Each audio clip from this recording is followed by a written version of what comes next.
Welcome, ladies and gentlemen, to the Christmas show, Coffee with Coach. And we have an extra special present to give you on Christmas. And that's one of the best analysts in all the world. And I say that not because he's my friend, but because it's true. If you want to know about ball and you want to know about how this whole thing works, then you got to get with Bucky Brooks. And he does a number of things for NFL Network. He's in radio partner with the Jags, does radio work with the Jaguars. He is his show Moving the Sticks is like, now it's gone from a podcast. I caught you on TV the other day, man. What you guys now have a television show? What is happening? Yeah, so they're doing it all. They're trying to break it out. You know, anything, man. It's all content. Like if you podcast and you click on the camera, then you got a video, you YouTube it, you stream it, whatever it is. So we're doing. What's up with you, man? What's happening? I'm good. Now let's stay on that topic 1 second. How can our viewers and listeners catch your stuff? Because I'm just telling you that to everybody listening, if you want to know the real deal, then get with Bucky. Because there's a lot of guys that think they know. It's just like Jim Morris said. You think you know, but you don't know, and you'll never know. And Bucky does know. So how do people subscribe to what you do? So they can hit me up on Twitter at Bucky Brooks. Follow me there. Instagram is at Big Play Football. Look, NFL.com is where most of my writing lives. I got some other stuff on Fox Sports Digital. You can get that on your app. All things, man. Just talking ball, just chopping up shop. Dude, when I was living in Philly, there was a radio personality, Howard Stern. I don't know if you know about Howard Stern. Oh, but Stern. like I don't know who Howard Stern is. Howard, but listen, but his thing was he was the self-proclaimed king of all media. And now I know you, because I know you ain't never gonna self-proclaim yourself anything, but I will call you the king of all NFL media. No, I can't be the king, because the king has a level of ransom that is significant. You wouldn't be on this show. Yeah, I'm still the jester or the popper or whatever you want to call it. Like I'm still low on the rung. We're trying though. I'm trying to get in the castle. Castle. Let's get started with a question that you and I chopped up in private a week ago, and that's the difficulty of a coach moving from college football to the National Football League. And you were close, obviously, doing the radio stuff with the Jaguars. You saw that rise and quick fall of the Urban Meyer regime in Jacksonville. But what are the things that make it so difficult? Why would a guy who had all the success that he had struggle in Jacksonville? Number one thing is you have to understand it's a completely different game. And we can talk about the differences on the field, but who you're coaching, different. It's different coaching 18 to 22-year-olds and coaching grown men.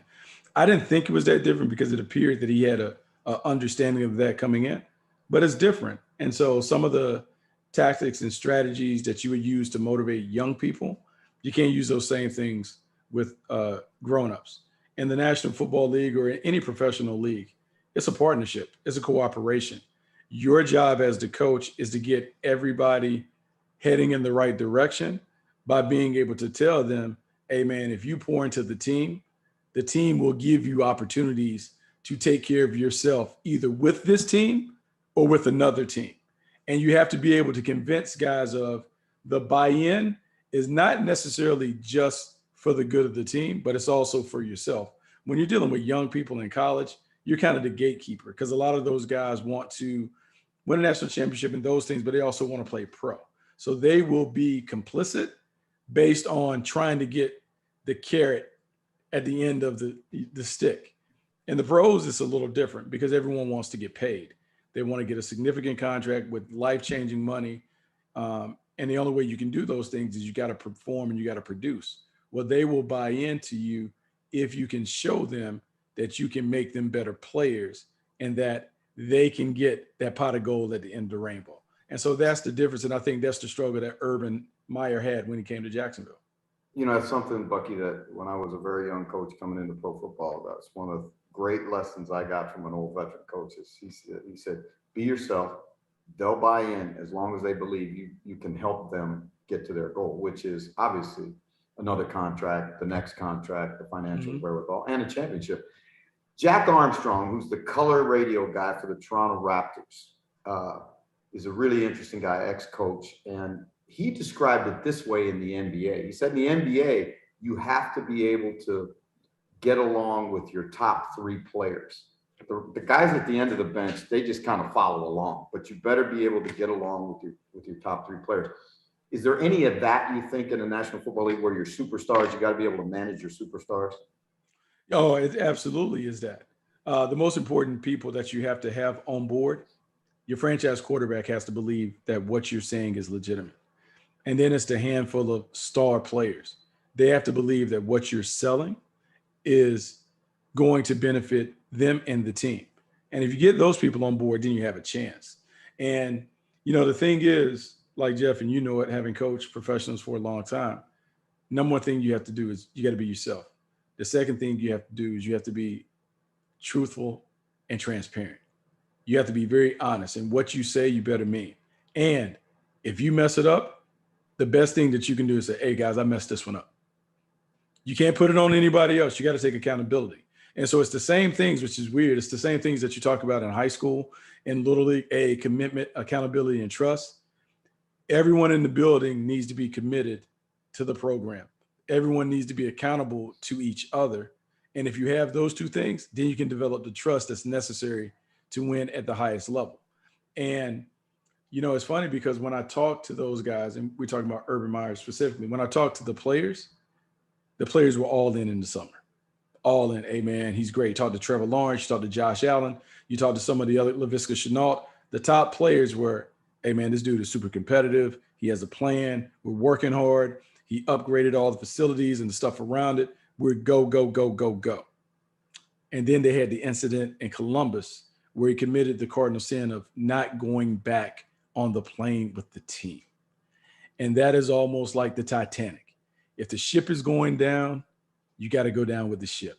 You can't be on the little dinghy like, hey, guys, hey, it was great. I'm out. See ya. Can't do it. And so coming off a loss to Cincinnati, which was a last-minute loss, you cannot let the team playing go back and you stay. Hey, man, we can talk about whatever you got caught up with, a little incident or whatever, like in Columbus. That's one thing. If he goes back with the team and that shows up, it's not an issue. But when you don't go back with the team and you get pinched up in something like that, all the credibility is gone, because all those messages that you sent out there are now null and void. It's not null and void because you got caught, because now when you get back in front of the team, Jeff, it could have been squashed like this. If he stands in front of the team with like, guys, I screwed this one up. I should have gone back on the plane with you guys. And look, I put myself in a position where I embarrassed the team. Can you forgive me? In the signs in Jacksonville's stadium, all throughout the building, there are a couple things that are said. The number one thing is own it. His big thing was own it. Own the logo, own the uniform, own how we do it, or whatever. Then there was some other stuff. At that point, Jeff, all he had to do is do what the placard says. Own it. Hey, guys, I'm in the doghouse. I messed up. I'm in trouble. I'm in trouble at the crib. Hey, they would have been able to relate to that. They'd have been, all right, coach, we got it. Because that's been my experience, is that the locker room is an extremely forgiving place as long as you're honest and they see you as being sincere. I questioned even Buck, the way that he went about apologizing to the team, where he did it in separate individual meeting rooms rather than all together in front of his entire team. Yeah, man, like Jeff. And so here's why it's so disappointing to me, right? You and I are tight, right? And I'll hang on some of your words and stuff like that.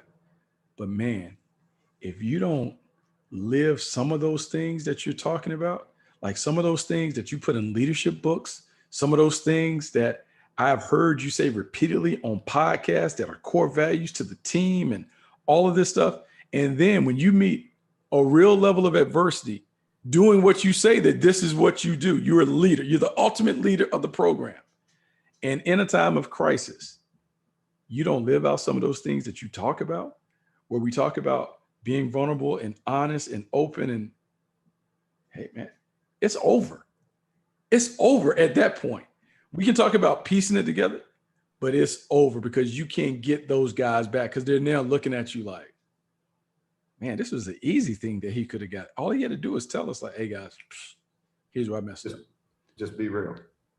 Here's where I messed up. Look, they would have laughed and kikied and all that other stuff. Coach, what you doing? But then they would have moved on. Yeah. But by him skirting the issue and not just addressing it and all that other stuff, he lost the team. And then the other stuff was, like he did a lot of different things. I would say a lot of unorthodox things for the NFL game. So for instance, as a coach, when you're having practices, everything is timed. You have periods. There's either a clock or a horn or a manager that blows the horn. Hey, period 3, period 4. Well, he had a narrator, right? So there's a guy like a disc jockey. Come on, man. Not even a DJ. Come on, man. He had a guy that, like the apparatus that you would have during special teams period, the thing that goes around, you got the bullhorn or whatever. So you can be heard on the field. Horn blows. Period 4, mental focus and finish. So he's narrating what the emphasis of the period is. So if you can imagine for all 24 periods in a 2-hour practice, this guy's saying, hydrate, make sure you hydrate, concentrate. So now you're like, all right, man, this is the thing. He's trying to keep them engaged or whatever. But then you start doing that. And then you start having other things that were, they practice hard, but like, hey, I'm a fan of practicing hard. Like, yeah, I understand that you practice hard, but you take care of them. So his own thing was like, hey, we're going to work hard, but man, I'm going to take care of you. So he got all this equipment, cryotherapy, infrared, massage, like everything, state of the art. So he did all that, but it was still different. And anytime you do something different in that league, those veterans that have been around are like, let's see what this looked like. And when you better win, brother. You better win now. And when you don't win, it comes back on you. And so you had some of that stuff come, and they just weren't organized, just not detailed. And I think that's the biggest thing, because now I will say this, and I was the biggest Urban fan going, I was like, oh, he's a program builder, he'd do it. The college game, when you're at Ohio State, Jeff, you may play 1 or 2 games that go into the fourth quarter where you really got to coach your tail off to understand time, score, situation. How are we going to play this? Hey, look, this is a game where, look, we may need to steal some yards in the kicking game and all that. Mm-hmm. The pro game, every game is like that. Yep. The pro game, every game is situational football, complementary football. How are we going to handle this? Hey, what's the best way for us to do it? Hey, we're struggling on defense, offense.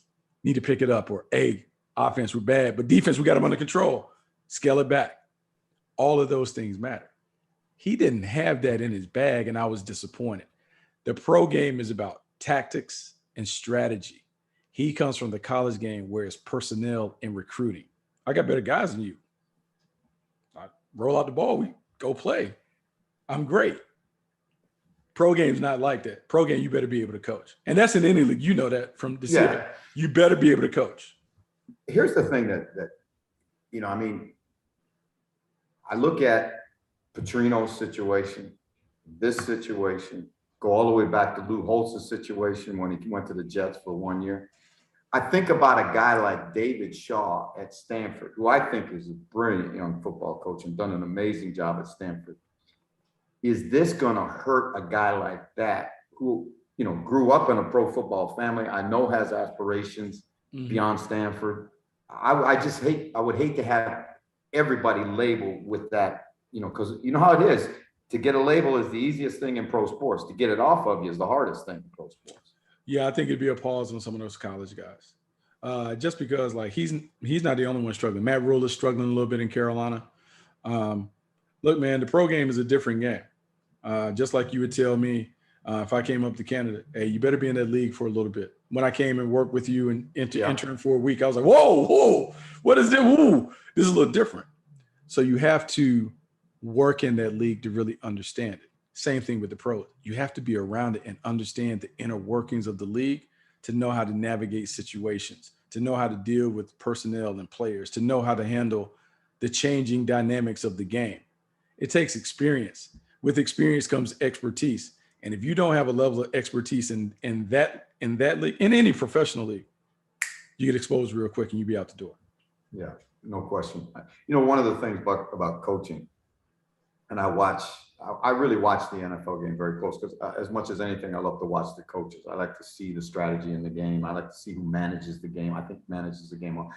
I go to that, I think it was a Monday night game in Buffalo where New England comes into play and it's like a gale outside. And they take the hottest quarterback in the AFC and they throw the ball 4 times in the entire football game. I'm not a big Belichick fan, but I'm going to tell you something. One of the things that impressed me about that night was whatever it takes to win, they're going to do, regardless of egos, regardless of how Josh McDaniels feels or who's calling the play. This is what it's going to take to win in this game, this situation. I just think that is really the mark of a guy that really is tuned into his football team. Absolutely. Whatever it takes, right? Whatever it takes. And everyone talks about that. Everyone talks about the bottom line is winning and we'll do whatever it takes to win. But how many people are willing to check your ego in the door and do that? So for instance, say you're an offensive coach, you're an offensive guru, your background was offense, but man, you happen to be coaching a team where the offense stinks, but the defense is lights out. Can you say, hey man, right now, our best way of winning is dominate on defense, crush people in the kicking game, and then find a way not to mess it up on offense. If that means that, hey, say Justin Tucker is our kicker. Hey man, every time we get to the 35, no more passes. Don't lose. We got an automatic 3. Right. Can you check your ego at the door and say, hey man, this is what we have to do. I would like to do something differently, but this is the best way for us to win. Bill Belichick showed us, hey man, I'll do whatever it takes to win. But not only that, I think it was the response of the team. Yeah. When the team celebrated, they celebrated like, man, we just win games. And so to me, there still is that adolescent nature of the pro game where they still want to please the coach. You just got to earn that trust and develop that bond between player and coach to be able to make it happen. All right, so let's talk about a team that has pleased the coach a lot in the last 7 weeks. And it's a team that started 1-7. I don't know, Bucky, if I can remember a team that's gone on a string like the Dolphins have gone on. Yeah. When you watch that football team, what about them is different now than they were when they were 1-6 and they were calling for Flores' job and Tua was going to get, they're going to trade and, get Watson. I mean, it's just, what is it now as you look at the Dolphins that makes them so different? If you're around the league long enough, you begin to figure out that it takes about half of the season to figure out what your team is. We all start the offseason like, we're going to be able to do this, and this is how we're going to play, and this and that. And then they kick it off for real. And you're like, we're not as good as we thought we were in this area. We may be better in this area than we thought. So what's the best way for us to win games? What is our formula? Because every team has a formula and a recipe for winning. Well, early in the year, the Miami Dolphins had new offensive coordinators, George Gossett and Eric Studesville, trying to figure out how they wanted to play. They had the quarterback, too, who was still like a rookie in essence, trying to figure out what to do with him. They're bringing out these new pieces, Jalen Waddle, Will Fuller, and all these other guys. And so it took them the first part of the season to figure out what's their offensive identity. And what they did, Jeff, is they went to an RPO-based system, which is very much like what he did at Alabama because their offensive line isn't very good. So it was a lot of run pass option plays where he is putting the ball in the belly. He's looking at a second level defender and he's ripping a slant or a quick out or something down the seam. They had started having some success. And then defensively, they decided that we're going to solve all our problems with pressure. So they decided we're going to be a cover 0 team. We're going to dial it up. We're going to live on the edge and we're going to be great at it. And what they did is they not only changed their stylistically, but what they did is you could tell in practice, they worked on those things. They didn't miss tackles in space because when you're playing cover 0, where you're bringing one more than they can block, you're saying, hey, guys on the back end, you got to be able to hold up in coverage and you got to be able to tackle.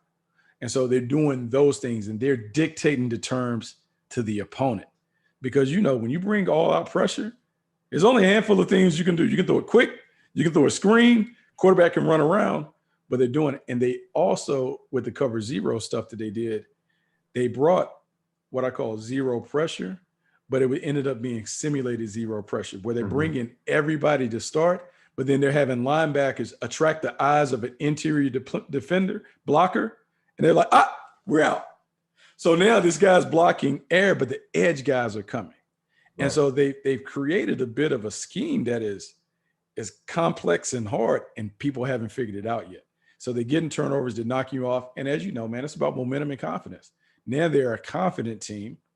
And so now you don't want to deal with them. And that's what's happened. The Dolphins have gotten hot. Here's another team I think that's confident right now. You look at the Kansas City Chiefs. There was 6 weeks ago, you start to hear grumbling from the defensive players, Tran Matthews complaining about the fans who are on their tail about they're not winning. Quarterbacks turning the ball over too much. Defense can't stop anybody. Now, again, we get this, we hit reversal, and you're looking at one of the best football teams in the National Football League right now when you need to be hot and you need to be healthy. The Chiefs are trending in that way. Same thing, same question. What about the Chiefs is different today than when they were struggling at 3-3? We talked about it earlier. Andy Reid checked his ego at the door. Andy Reid, the Chiefs, for as long as we've known them, it's been about that offense, and that defense is just wagging the tail at the end, right? All we're asking them to do is, hey, just get a stop at the end. It looks like an arena football game. It's back and forth, up and down, or whatever. Well, what happened? They turned the ball over at a rate that was ridiculous. I mean, they still now, Jeff, like they have, I think 25 turnovers, which is only behind the New York Jets. The thing that changed is the defense started playing better. They moved Chris Jones from outside to inside. They added Melvin Ingram. Steve Spagnuolo said that Melvin Ingram made them play angry because he plays angry. And as silly as it sounds, those attitudes are contagious.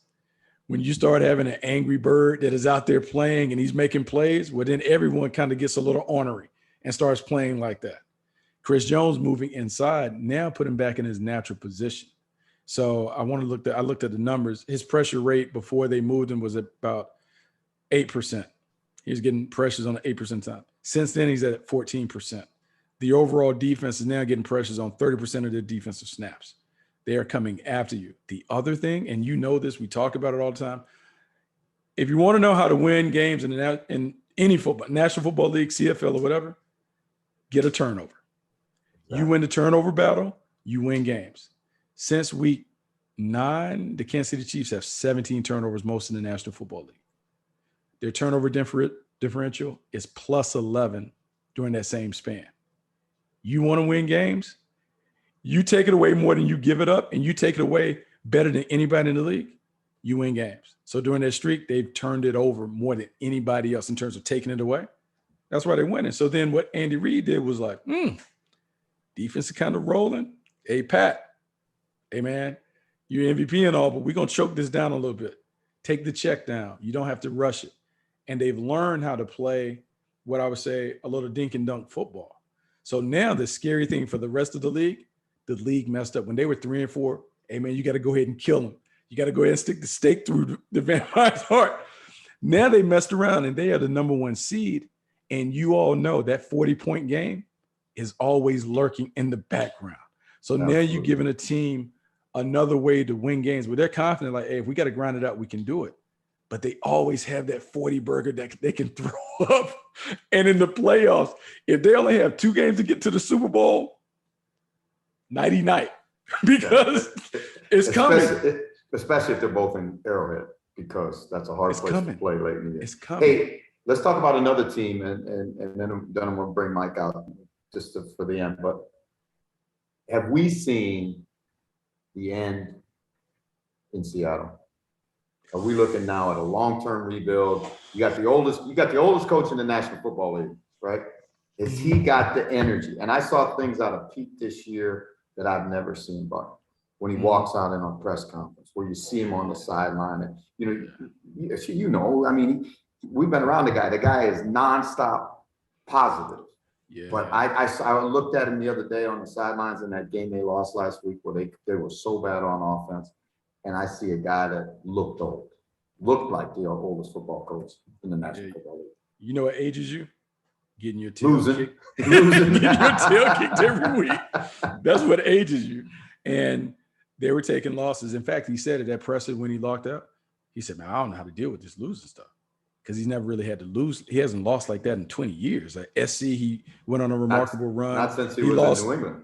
Yeah, he lost early in Seattle, but then Russell came, they started winning. It was all fun, and hey, all my stuff works, and rah, and this and that. And so now it's tough because the rebuild. And as you know it, man, those teams are special. And you go to back-to-back Super Bowls, you win one, you lose the other when you should have won it. You can't put the genie back in the bottle. And as much as we want to say, like, hey, man, we'll just fix this and that and we'll be right back. Man, them rebuilds are hard. Ain't work like that. Hard. It ain't work like that. And so now they're at a point where offensively, I don't think Russ has played really well. You know, people are talking about the finger. He hasn't played really well in the last year. Since the middle of last season, he had that turnover game against Buffalo. It has been downhill since then. People playing too deep coverage because he's not a rhythm quarterback.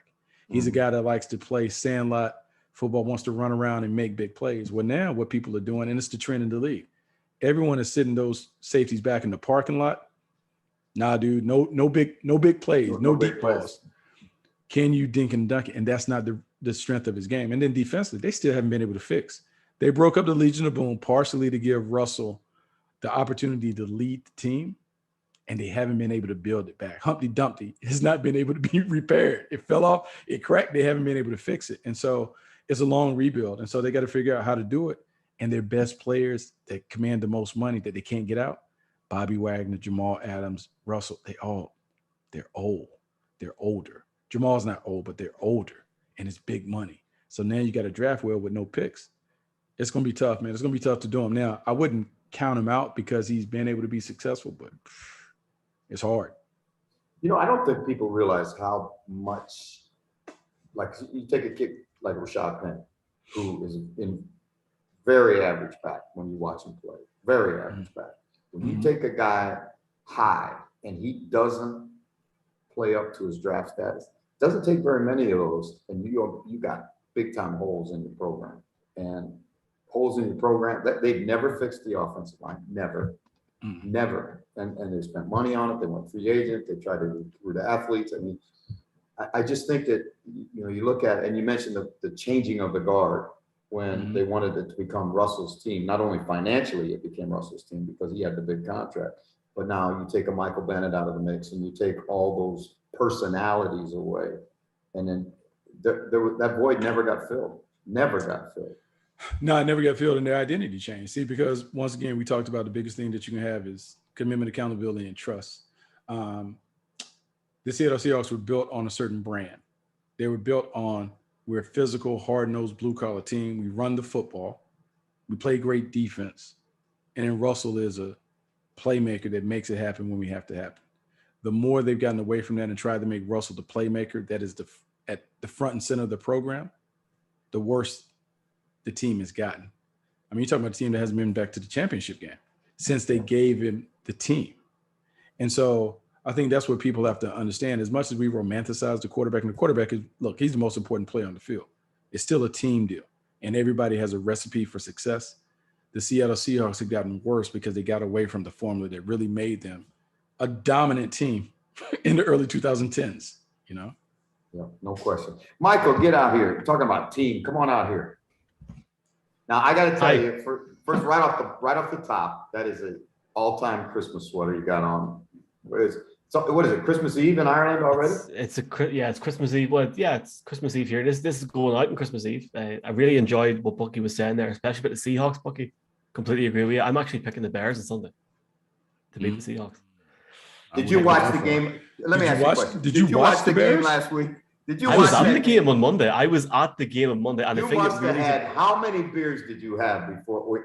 I couldn't have a beer in the press section, but I seriously though, when Matt Nagy walked into the press room after the game, it was as if everything had flipped and the respect was there, and it was so weird. Like, it was so quiet. There was no demand or questions that were Matt, was this good enough? It was just very But before he walked in, they were all talking, "Oh, this is awful." Like, it was just really funny. But It is. yeah, It is. It was terrible. It's It hard was to watch. awful. Made me, How 400 yards of offense, and you score what, 9 points to beat 17-9? And how that many last touchdown shouldn't even count. Yeah. pre-snap penalties? Just bad football. So before you can win games, you have to know how not to lose them. And we talk about it, man. Turnover penalties, big plays allowed, and then mistakes in the kicking game. Check. That was the Bears report card. Every single one. That's why they lost. And so they just didn't look like a well-coached team. And it's hard for me to say because I never really come down at coaches, but they didn't look like a well-coached team. It would be hard. It'd be hard to continue to look at that kind of ball in Chicago. I don't think they will. I think both Pace and Nagy are going to pay for it. You know, that's too proud. That's too. You can say what you want about the McCaskies and all that, but that's too proud of an organization that's won too many football games for those fans to continue to live through that. Buck, I appreciate you coming on, my man. As always, it's awesome chopping it up. What's the plans for Christmas in the Bucky household? Not too much. I got the game. I got the Browns and the Packers. We're covering that game on Amazon Prime, Twitch. So I'll be up and at them talking about Aaron Rodgers and go Pack go, and if they're gonna make a run. Is that okay? Give me a prediction. Oh, they're gonna put their hands on the Browns. Deep. Oh, I know that, but I mean, can they go how deep in the playoffs? Oh, they can go deep. I think this is the most complete Packer team that Aaron Rodgers has had since they went back to the Super Bowl the last time. This team has a physical element to it from the running game. A.J. Dillon, everyone hated the picks when the Packers went out and got a running back in the second round a couple of years ago. Oh, what are they doing? They got to get more weapons. Well, the running game has made the game easy for Aaron Rodgers. And then defensively, man, they do a really good job. Joe Barry, Jerry Gray, they've done a really good job of taking the ball away. That gives them a chance. I'm glad you hit on Jerry Gray because I think Jerry Gray's a guy. I look at Jerry Gray and I say, man, what's a guy got to do to get a job in this league? Here's a guy. Yeah. I'm just telling you, he great player in the league, had all kinds of success as a coach, numerous stops in the league, and can't get a job. I mean, somebody got to tell me why. I mean, I just got to know. Yeah, you got to get him when you're hot, man. And unfortunately for him, like when the cycle was hot for him, it just never panned out. But he certainly made an impact. And I think those around the game certainly know how he's been able to influence. You look at the way that secondary plays now and the way they played last year. Come on, man. It's not. But also playing more zone, eyes on the ball. Man, that's what you're seeing, man. You're seeing guys that can eyes on the ball and do some stuff or whatever. I will give everybody a tip because I know you guys are looking at Game Pass and seeing all the stuff. If you want to see great defense, man, you go watch what the New Orleans Saints did to the Tampa Bay Buccaneers. Ouch. And the way they played man match coverage and the way they were passing stuff off. Hey, Jeff, it was a clinic. It was about as good as the Broncos playing against the Dallas Cowboys. So that's my little nugget. Okay, I'm gonna take you up on that because I got there all 22 of that game. But here's the thing that like when I watched it, I could feel the energy of that defense through the television set. That was as physical a regular season football game. That had like playoff intensity, the way that defense came to play that day. The other thing is, and I'll say this before I go because I'm getting a text like, "Oh, you pick me up from the salon." I will say this: the Saints aren't afraid of the Bucs, and there's something like that. We talk about matchups or whatever. There's some teams that it doesn't matter how good they are, that when you walk on the field, you look across this on the other side and you're like, "Hey, man, all that stuff y'all did to everybody, yeah, don't work on us." And that's how the New Orleans Saints, man, look, they've beaten Tom Brady. They're 4-0 in the regular season against Tom Brady. Tom Brady, I want to say, has 8 interceptions against the Saints in those 4 regular season matchups. Look, he came and got them in the playoffs, but the Saints are not afraid of them at all. And the reason why AB is back is because, one, Godwin got hurt, but those guys couldn't separate against man coverage. They couldn't separate. Not against those guys. They're good in the back end. Yeah, they couldn't separate. And so that's the blueprint. I don't know if other people can duplicate it, but we'll see. I'll take you up on that tip. Thank you very much. Hey, listen, man. I appreciate it big time you coming on. Mele Kalikimaka to the family, all the whole Brooks clan. And tell Trey I said, man, just keep swinging for the fences. Yeah, we'll tell him. Keep swinging. Keep playing. All right, man. Appreciate you guys. All right, later. Thanks, Buck. Let it up. Michael, one of the great ones of, I don't know, man. That guy is straight football. And you talk like it's so much fun when we get him on the show because it's like another level of analysis. It's another level of, understanding of the whole thing and really some great insights about what was going on in Jacksonville with the whole Urban Meyer situation. Even it doesn't matter how advanced you are in terms of your knowledge of football or whatever, that was a great listen. And he was saying there about Amazon and Twitch, with the Amazon deal next year coming into the league, I think it's going to be even better because we're going to hear from Bucky a lot more as well over here. I'm excited to hear it more and more. And just especially what he said about Urban Meyer and the Jaguars there and just coaching in general, it was great to hear, great to listen to. And he's been in your show. I think that's his third time on this show, Jeff. Fantastic to hear and always good to hear from Bucky Brooks. Yep, and always good to have you around, my man. And I got to say this publicly to everybody out there, that this show would not be possible without all the work that you put into it and all you've done for us. And, at Christmas time, it's time to celebrate. And, I want to say thank you to you for everything that you've done and your friendship and your partnership in putting this thing together every week. And I think it's like number 80, isn't it? We're getting close. Well, look, it's my bad. I obviously appreciate it. It was very kind comments, and I really enjoyed doing it too. And thank you very much. It's my bad because we didn't have one last week. So sorry. I think it was the first week we didn't do one, but it was just crazy because I was going to the States and just doing so much stuff. Just didn't get a chance to do it. But I think this is number 80. I'll put it out. I'll put it out as you said at the start, Jeff, as a Christmas special. Have you any significant plans for Christmas?